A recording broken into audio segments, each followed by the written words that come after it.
Welcome, Lead Changer Community. I am your host, Steve Robinson, and I am grateful for you as always. Today is Monday, October the 24th, and it's the beginning of the week. Today is a special day because what?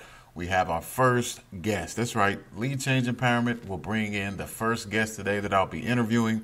I told you in the beginning of the shows, if you listen, if you haven't, go back and listen to the first couple shows. Listen to all the shows. But I said I wanted to bring an expert guest to be able to talk about different things to help empower people, you, others, myself, from where we are now to where we want to be. And since this is October, we're ending up October. This is Domestic Violence Awareness Month. I wanted to bring in an expert to talk about just that, domestic violence and the awareness and how we can help or how to get help and where to go for help. Yes, I could have did some research and talked about things myself to just do a whole thing on different statistics that I found that one woman is beaten by her husband every 15 seconds in the United States. 85% of domestic violence victims are women. Police report that between 40 and 60% of the calls they receive, especially on night shift, are domestic violence disputes. A battery incident is rarely an isolated event. Most 70% happens after they've separated. Domestic violence does not end immediately after separation. 1 in 12 women and 1 in 45 men have been stalked in their lifetime. The list goes on and on. Boys who witness domestic violence are twice as likely to abuse their partners and children when they become adults. So those things I could talk about, just going through statistics, talk about forever. But what I wanted to do today, and that's why I really wanted to get into guests and bringing guests to the show, I have Dr. Melissa Tate-Scruse, who is a psychologist, mental health professional, who has worked in both public and private. You'll hear more about her. But I have her on the show today, and we're going to talk about the different things to look for, different things that go on. So tune in for this. Be prepared to grow, be prepared to learn, and be prepared to take action. So get ready for the show. It's coming up next.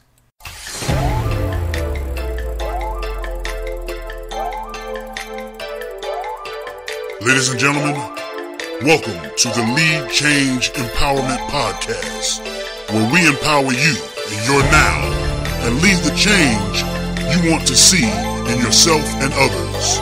Without further ado, here to serve you, your host, Mr. Steve Robinson.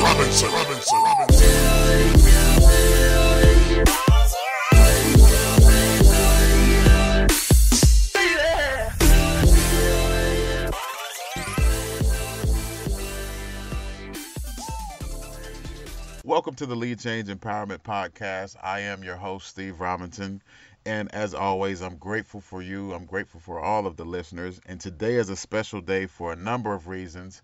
One, because you're here. We're all able to listen again. We're all able to be alive again. So that means, hey, it's something great going to happen. Today, I have a special guest with me. And this is a very, very special guest for a number of reasons. And I don't want to take up the whole show talking about all of the reasons why she's so super special. But we will get into that. Dr. Melissa Tate-Scruse now. Yes, I am newlywed. Yes, we want to congratulate you on your recent marriage, your recent union. To brother Anthony Scruse, who I know as well, which is a real good brother. So that is a great combination. I believe that is a great combination, and I wish nothing but the best for the both of you all. Thank you. To talk a little bit about, before we get into what we're talking about today, Dr. Tate is a thriving mental health professional who has worked in both public and private domains of behavioral health for over 10 years. Her experience working with emotionally unhealthy children, adolescent adults, and disrupted families set the foundation for her career and professional. Dr. Tate-Scruse, I may add, is well versed in various subjects of mental health, counseling, education, training, and case consultation. She now manages her own private practice in Midtown Charlotte, North Carolina, with a clientele of all ages, working primarily with adults and specifically with our American veterans. Over the past 2 years, she has transitioned into talk radio, recently published her book, writing debut, Blind Passenger, a memoir of self-help about toxic relationships, family discord. And that's going to lead into basically what we're talking about today, because this is Domestic Violence Awareness Month. So we're going to talk about her book. She's going to talk about some things that she's been through. We're going to find out a couple different things about her and how she can help you, because I'm not an expert in all the areas, and as I promised your guest, I will be bringing on experts to help us in all different areas, and this is one that is very important, especially with what's going on in the media, the things going on around us. But I do want to say that I'm so grateful for her, because when I first started out speaking, she had me to come on her show, and I'm so grateful for that. And when I was writing my book, she was that person that I would text, I would call, I would ask a question. She never said, "Well, that's enough. Don't call me no more. Don't text me no more." You were always there for me to really help get this book together, because I had a question about every single little thing, and you never shunned it. You responded, you let me know, and you put me in a direction to go. So I'm grateful for a number of reasons of that, and I really appreciate you for that. Oh So. man, not a problem at all. So let's welcome. I want to welcome Dr. Tate-Scruse now. Thank you so much for having me, Steve. I think it's been amazing to see your journey come to where you are now, and I'm really happy to be a guest on your show. I appreciate you having me. Thank you. Oh no, that is all mine. That pleasure is all mine. And actually, the value that the listeners will get from this show, they have no idea what they're in for. So I'm gonna basically let's tell us a little bit about you. I mean, I know what I know about you, but just tell us a little bit about you and where you are now and what you're doing. Yes, as you mentioned before, I am running my private practice here in the Charlotte area. I work a lot with adults and couples that are struggling with different marital relationship issues or premarital relationship issues. I also work a lot with American veterans, helping them kind of understand their transition back to civilian life and where they might be struggling mental health wise, emotionally, with some of the difficulties they had in the military. I published the book about a year ago.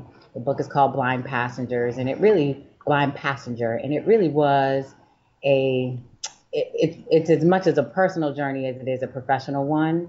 Hmm. I pulled from some relationships that I had in my past, some broken marriages, a broken relationship that I had with my brother, and just found a common thread of codependency, family discord, family secrets, generational patterns that were repeating themselves between my ex-husbands as well as in my brother. And it was a part of my soul searching journey and my personal testimony to be able to just pull all of those things together. They're conversations that I have with my clients all the time about relationships, about addiction in the family, about substance abuse in the family, about domestic violence in the family, and how those have a lasting impact. And it was a faith driven journey. I sat down and started writing this book, and here we are about a year or so later, and I'm just happy to be able to have this conversation on a broader platform. As I said, I have these conversations with small families in my office, or a woman in my office, or a man in my office all the time. But I've been feeling a pull to have a larger conversation in order to, in a larger context, in order to kind of bring light to these issues that people don't want to talk about. And you know what? And speaking of that, and a couple of things that you touched on, but one that sticks out to me is like even in the recent media, just the other day, the kicker for the New York Giants, his Yeah, his things were released, and the big thing that everybody's talking about in our community, which was the Dr. Dre, Michelle, with the yeah, Lifetime story that came on the other day. I mean, that yeah, has taken over the airwaves. So it really I has. think that's kind of pushing that platform a little bit more. But I was Hmm. looking at a statistic that says domestic violence is the leading cause of injury and death to women between the ages of 15 to 44 in the U.S. And that's more than accidents, muggings, rape, all combined. And it says one Yeah. woman is beaten by her husband or partner every 15 seconds in the U.S. Is there a Yeah. way to stop domestic violence in America, or is there something we can do to what can we do, or what do we need to start doing? I think the biggest thing is that when we hear about a domestic violence situation, one of the things that we think about is, why doesn't she just leave, or why Right. doesn't he just leave? Like we think it's just, like, okay, he hit her, she should go, or she hit him, he should leave. But think about it. We are always in situations that, aren't necessarily the healthiest for us or in our best interest. Think about the job that you stayed in way too long. Think about the relationship that you stayed in way too long, whether it's abusive or not. Sometimes you're in a relationship and it's unhealthy. It doesn't feel good, but you're in it anyway. And so I think a lot of times there's this kind of victim shaming when we hear about these situations, like, why doesn't she just leave? But we are often in very unhealthy relationships, unhealthy situations, and we stay in them much longer because of a certain level of investment or some thought that you have in your mind that it will improve, it will get better, or I'm not financially stable enough to walk away from the situation, or I'll stay until. And then until winds up sometimes ending up in a very drastic, dangerous situation where women are losing their lives. Wow, that's and that was going to be a question too, because I was like, why do people stay? When you see some Yeah, of the movies or hear about some of the things that go on, it's like, why yeah. do people? Does that have a lot to do with like your self-esteem? Does it have to do with how you grew up that make you stay in a situation that is unhealthy? All of the above. I mean, I think you mentioned the Michelle kind of Dr. Dre situation. In that movie, you could see that generationally there was a pattern of women being abused by men, and there was this thought infused in her, like when your husband or your boyfriend acts like this, you have to fix it. So that's something that was infused in her as she was a young child. And so again, generationally, if you have this thought in your mind that abuse is accepted in the relationship and abuse is okay in the relationship as long as you fix it, there's always this ownership for feeling like there's something that you could do different to change the situation, when it really takes two people to have a concentrated effort to change a situation. Um, Um, Go ahead. yeah, no, go ahead. Well, and as you were saying it about the situation, I was noticing to speak on like in your book, The Blind Passenger, in the Mhm. chapter about Tony, the first chapter. I guess that was your first marriage, correct? Correct. Okay, and so when you were talking about a couple things that you didn't like, what are some of the signs that you are in an abusive relationship and that you should probably start taking heed? Yeah. Some of the early signs, of course, would be kind of like jealousy, any sort of territorial behaviors, kind of managing money a little tighter. I think sometimes we think some of those things are cute in the beginning of the relationship, like, oh, he don't want me talking to nobody else. We kind Hmm. of see that possessiveness is something that for some people feels good. For some people, it's like, okay, he really wants to be in this relationship. It's a sign of a commitment. Wow. Um, and then I think at some point that starts to feel very uncomfortable, or it starts to feel like you're walking on eggshells in order to please someone else's demeanor, or please somebody else's wants. So I would say definitely the jealousy, the any sort of mood swings to the point of anger, and sometimes it may not be directed at you; it might be directed at somebody else. And so you see them mad at somebody else, or you see them upset with somebody else, not thinking that it's going to one day swing in your direction. Wow. Um, yeah. So I think there's red flags that we see all the time, and the whole purpose, or the whole um, um, kind of mission of the blind passenger theory is that we blind ourselves from seeing situations as they actually are, because we are blinded by love, or we're blinded by ego, or we're blinded by fame. There's something that is acting as a film that's getting in the way of you really recognizing the situation for what it is. Wow. So I think we are often blinded when we don't see those red flags. And even if someone was to give you a fact sheet and tell you what the red flags are, when you're in the actual situation, you're a little emotionally blinded. So then it's like, well, yeah, but I love him. We've all seen these situations where your friend or your mother is kind of saying that person is not good for you, or why would he treat you this way? Yeah, but he was just upset, or she was just upset, or it won't be that way always. It's kind of this optimistic feeling that it will improve, that it will get better. In some situations, it does not. Wow, that's serious, and that's great information. And about the about being a parent and looking at the part where it says between the ages of 15 and 44, like, is that, I mean, 15, 16-year olds, like, as a parent, now that's speaking from a parent side, what are some of the things the parents need to look for that their child may be in a possibly abusive or domestic type of relationship that's toxic? That's a really good question. It's kids don't come with a rule book, and so and as That's I the truth. and as our society is changing drastically, as technology and social media and texting and all of this stuff allows our kids to have direct access to each other, whereas we Hmm. didn't necessarily have that access 15, 20 years ago. So I think as a parent, and I'm just thinking because I have five girls of my own as a Hmm. as a stepmom and mother, and with a blended family. I have five girls of my own Wow. that I'm and we're constantly, my husband and I are constantly just being present. I Right. think that is the one of the biggest things is that to really be present for your children, to be in their face, and to have conversations that are not being had. To talk about sexting, to talk about texting, to talk about what healthy relationships look like. My husband and I always want to be an example of what a healthy relationship looks like. Um, if ever we come across a photo, a selfie, even using things in the media, watching the Michelle A movie together, Right, saying, right, this is what we don't want to do. right. But using examples in the media all the time to be able to say, listen, this is one of those situations you think you'll never get into until you're in it. But really, I think that at the end of the day, it comes down to having conversations with your kids that I think some parents are either assuming their kids already know, Mhm. too busy to have the conversations, or just afraid to have the conversations, don't know how to have the conversations.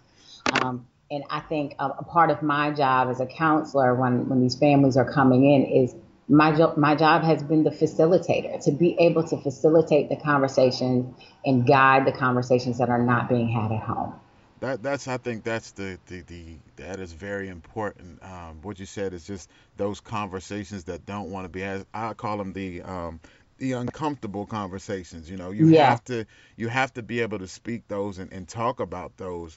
And going forward with what you said, what is the way, like, if how do you begin to remove yourself from a situation? And I want to ask that on as a young person's level, because like you said, the social media is so impactful right now. Yeah. You don't want them to put your pictures out here. You don't want to say this up to an Yeah. adult. So how do you begin to remove yourself from an abusive situation?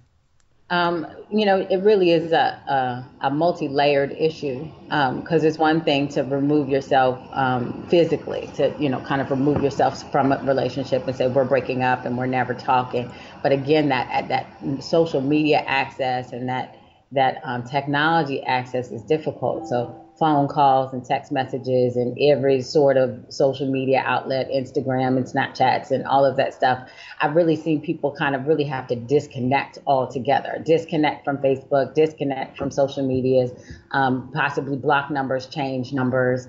And I have to be honest that sometimes in severing those connections, you can incite aggression from the person who you're Oh, trying to distance yourself from. wow. There are some statistics. I want to say one fifth. It's either one fifth or one third of intimate partner violence and domestic violence disputes have happened when the separation begins to occur, after a restraining order has been put in place. So I'm big on implementing safety measures.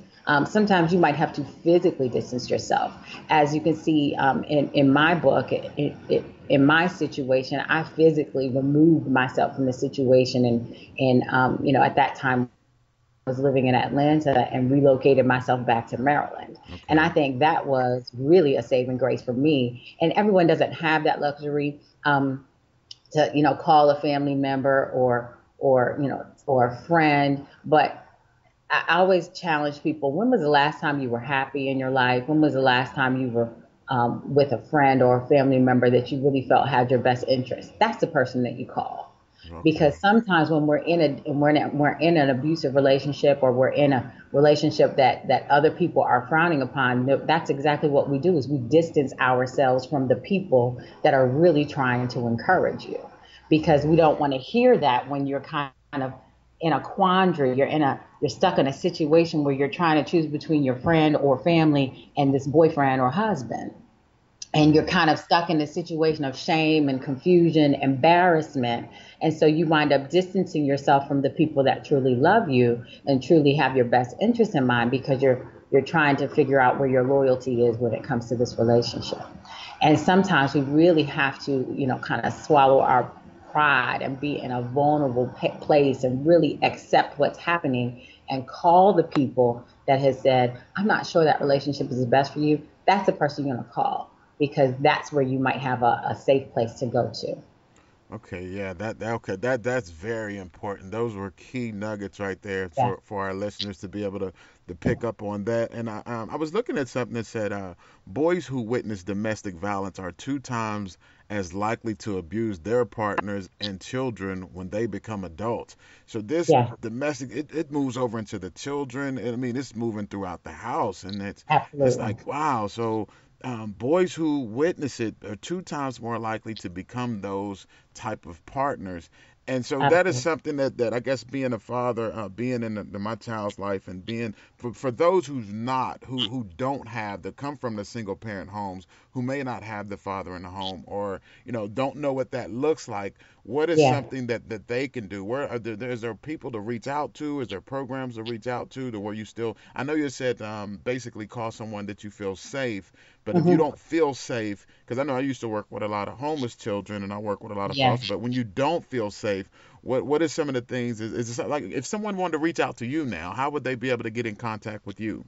The best way to get in contact with me is to just give me a call, or go to my website, send me an email. I'm pretty available when it comes to reaching out to me. So the best number to call would be 443-471-8470. That's my phone number. Okay. My email address, blindpassenger2015 @gmail.com. So if you can remember the name of the book, you can remember my email address. We're gonna put Blind all of Passenger. those. We're gonna put everything that you have about you in our notes, Perfect. our show notes, so they'll definitely be able to have that as Okay, well. great, great. Yeah. Yeah, Blind Passenger 2015 @gmail.com. Like you said, you used to work with homeless children. I used to work in a residential treatment center. Um, I've worked in public schools. I currently work in private practice. I try to I try to be that person that, and I think every agency has one, be that person that the kid or the woman or the man can say, I think I can talk to Steve, or I think I can talk to Melissa. Okay. It just has to be kind of a non-judgmental ear, sincere and genuine in trying to instill the best interest for the person. A coach, it could be a teacher. All sorts of, I mean, people are everywhere really and have your best interest in mind. It's just, can we reach out? And I think Right. that's what keeps people stuck sometimes, is they don't know where to reach out to. That's true, and I noticed you. Like, of course you've apparently moved forward, and that is a wonderful thing, because you are here today helping other people, helping us to Yeah. understand more about it. But how does that look? How does a person say they're just getting out of this, or they recognize that this is going on, and I need to, and you kind of pass. But how do you move forward there? I know you talk Yeah. about the guilt, the shame. You feel like Yeah. you didn't make it. You feel like you can't talk about it. What are Right. some steps that a person can take to move forward? Obviously, I'm an advocate for counseling, and honestly, counseling. And I want to say this for our African American community in particular, is there is this taboo of going to counseling, that you might be crazy, or I don't want people to think I'm crazy, or they're going to try to put me on medication. Counseling is a voluntary exchange between you Okay. and a mental health professional, a voluntary exchange. So you go, you have a conversation, the same type of conversation you and I are having right now. Okay. Information is power. So just get informed about what your personal situation is. go to a counselor, make an appointment, and just say, listen, this is a situation I just got out of. What are some things I need to know about myself as I try to move on? That's it. It doesn't have to be any wires and medication. And I think there's this misconception that if you go to counseling, it's going to get worse, or you go to counseling and they're going to put you on medication, something drastic and life changing. But I don't think there's a person in the world that wouldn't benefit from counseling. Well, that's true. Yeah, I don't think there's a person. I mean, really, it's an opportunity to soul search. It's an opportunity to check your direction. I think in removing yourself from an abusive situation, some of the key things you need to really have an honest look at is your self-esteem, your personal degree of self-worth. What direction are you trying to go into? So if you left this situation, you left this relationship, you obviously believe that your relationship should have been some other way. So in order to be in the relationship that you have in your mind, who do you have to be as a girlfriend or a spouse? Okay. So it's kind of like it's kind of a direction, a clarity. It really is an opportunity for you to say, okay, how did I get into that situation? What is it about me that was broken or strained or unaddressed that I got into that relationship, and therefore what is it that I need to fix or work on in order to improve me as a person, and then get into the relationship that I feel like I deserve to be in. Ah, okay. Yes. Those are all great. I really appreciate that. I love that. And okay. I'm so grateful for you. I'm going to be respectful of your time. But I do want to ask a couple more questions. We've talked about the domestic violence. Now we want to go into you. We want to go into some things that, you've created your own business. You've created a couple different brands for yourself. And now I want to talk about those things, because now that, like I said, with moving forward, but just we talk about from where you are now with the Lead Change Empowerment Podcast, how to grow from where you are now, once you're going through what you're going through and the things that you can move. And I want to know the specifics of a process that works well for you. I mean, this may be related to a success story or something completely different, but can you walk us through a successful process, step by step, some things that you took to get to where you are now? Okay, that's a loaded question. I'll do the best I can. Really, I think I would be remiss to say that my walk with God hasn't been an integral part of my personal growth and my maturity, both personally and professionally. So I have to say that first and foremost. I think that I was always striving educationally. So just, to finish my degree, or, to get the certificate that I needed to do in order to, establish myself as a strong professional. But beyond that, I think that, again, my walk with God, networking and making myself reputable amongst my peers, educating myself constantly, always learning. I think broadening my professional base. So I'm a therapist and a clinician by trade, which generally happens in an office, one family at a time. Once I started to feel confident with the conversations that I was having with people, just feeling confident professionally, I saw opportunities that I had previously kind of disregarded. So opportunities for teaching, opportunities for supervision. So taking yourself from like a base level in your field to the next level in your field of just kind of setting yourself up as an expert or setting yourself up as a consultant. So I think that was the early part of my career. As I continued to progress in that way, I really feel like I came across the right networks at the right time, the right people at the right time who said, you really have a good voice. How about we put you on the radio? Or Melissa, you've always been a good writer. Why don't you start writing a blog? And these are things that, I knew I could do, but I never really challenged myself to do so. So I think that there's always opportunities to challenge yourself in your career. Oh, For that's me, it was, wonderful. yeah, for me, it was writing and to be able to have public conversations, public speaking and teaching and training. I feel like that's the new direction, or at least the next direction in my career, is to have more public speaking conversations about, about all of the expertise that I've developed over the past 12 years of my career. Wow.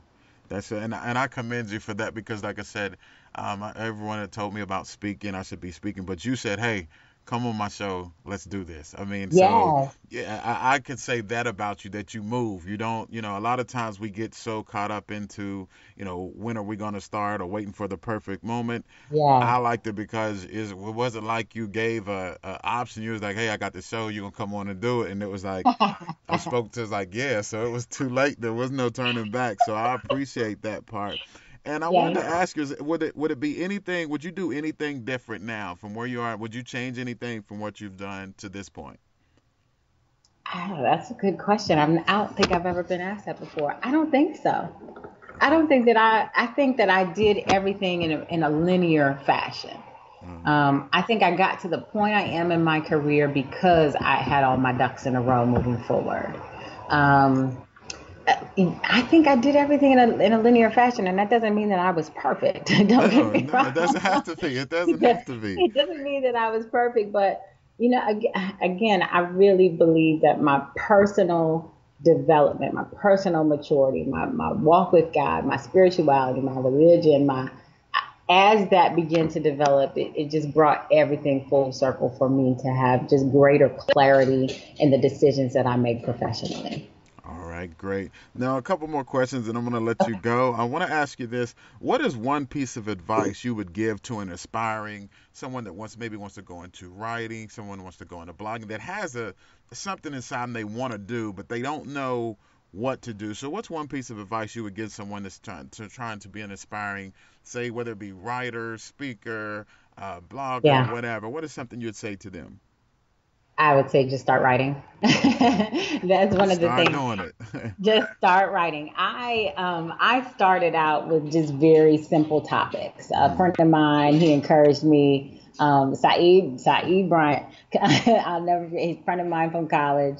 Um, he just said, you've always been a good writer. You should start doing a blog. And I said, well, what would I write about? He gave me a topic. He said, how friendly is too friendly? I said, okay. Hung up the phone with him. I wrote it and emailed it to him, and an hour later, he was like, "You just wrote it?" wow. I said, "Yeah." He's like, "It's dope." That's So amazing. I was like, "Really?" I mean, I never really put it into perspective that that was a direction that I should go. I didn't know exactly where to begin, but when someone said, here's a topic," I said, "Okay," and I just wrote it. And Okay. then that started it from there. After I wrote it, I started posting on my blog. I kind of developed a blog site, started posting my blogs in there.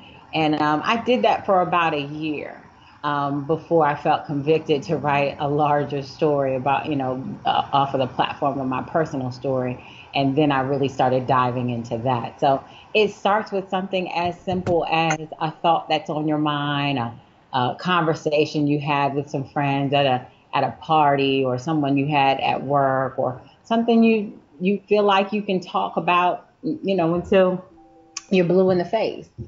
Start Okay. writing that. And even if it's just bits and pieces here and there, when I started writing my book, I had one thought on my mind.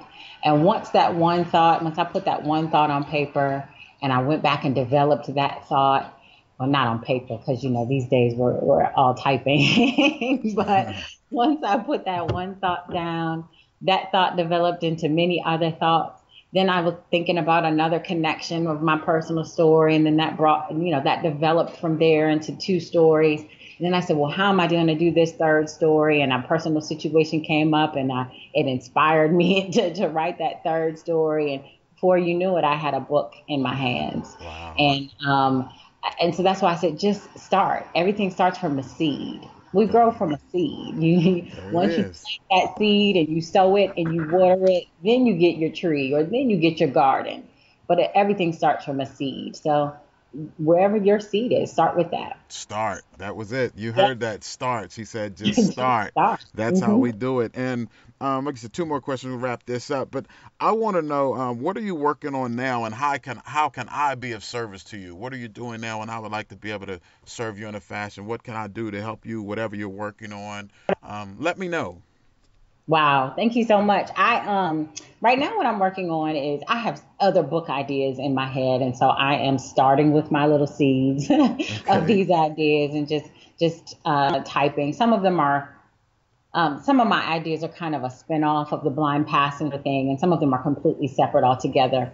My husband and I have some book ideas and ministry ideas just to feed back into couples and relationships. And it doesn't mean that we are experts on, and know everything and anything about relationships, but being a deacon in the church, he's a great example to other men, and he feeds into other men. So I think it's an excellent opportunity for us to work together again with just initiating the conversations that couples and families are not having. So that's one direction we're interested in going, kind of like couples ministry or, couples conversations. He is a baker by trade and makes amazing cakes and cupcakes. And so one of the things we want to do is something called Cupcakes and Conversations, Okay. where we kind of bring Ah, both of our levels of expertise together and again, just use it as a platform to have conversations with couples and families. So that's one direction. Again, other book ideas that spin off the blind passenger thing, whether I talk more about how I kind of had to support my daughter, my parent-child relationship through the loss of two fathers, basically. mm-hmm. I was relieved to walk away from, those toxic relationships. I found myself in that process, but you have to remember that as I was relieved, my daughter was then losing the father figures that Ah, she had established in her mind, and so wow. I really had to support that. So that's a topic that I'm interested in writing about, and that I've kind of began talking about a little bit. My relief, her grief. And so that's an area I'm interested in writing more about. As far as what I'm doing now professionally, I'm continuing to practice, but again, I really want to have larger conversations to be able to share some of my expertise, be able to share some of my knowledge. And I really am pretty well versed on a lot of areas of psychology, relationships, grief and loss, anger management, domestic violence, parent-child relationships, even just life-changing situations, career adjustment. I just want to be able to have more conversations about that. So public speaking events and conferences, women's empowerment, relationship empowerment, those are all things that I'm passionate about. Well, we'll So definitely make sure. We're going to yeah. definitely make sure that this can happen because you all will be able to reach her at www.drmetate.com. That's DRMETATE.com. I guess I need to have you with the topics that you were just speaking about. I need to have you. You just need to be a regular on the Lead Change Empowerment Hey, podcast. I'm all about So it. we should definitely do that. We do want to say where can they find the book? How can they get the book, The Blind Passenger? Blind Passenger is available on Amazon and Kindle and CreateSpace. CreateSpace is a subsidiary of Amazon. So you can go to any three of those networks, Amazon, Kindle, and CreateSpace, type in Blind Passenger, and the book will come up. And please write a review. I'm open to all sorts of review and feedback. As a book writer, and just kind of it being my debut, I'm really interested in feedback because I want to get better. That's it. Um, Yep, send me an email, blindpassenger2015 at gmail.com. And I just send me an email. Let me know what you're thinking about it, how you felt about it, how it reflected upon you. I think it's just all helpful conversation for me. Well, I'll And then there definitely. have been some people that have emailed me directly because they wanted a signed copy. So I Okay. have been doing signed copies as well, and I'll send it to you wherever wherever, whatever address you provide for Okay, now everyone heard that. We definitely want to do that. Lead me. Changing Community, I want you to make sure that you log on today. Amazon, her website, Kindle, get that book. You must have that book in your library. And normally I ask people what are they reading, what's a good book to read.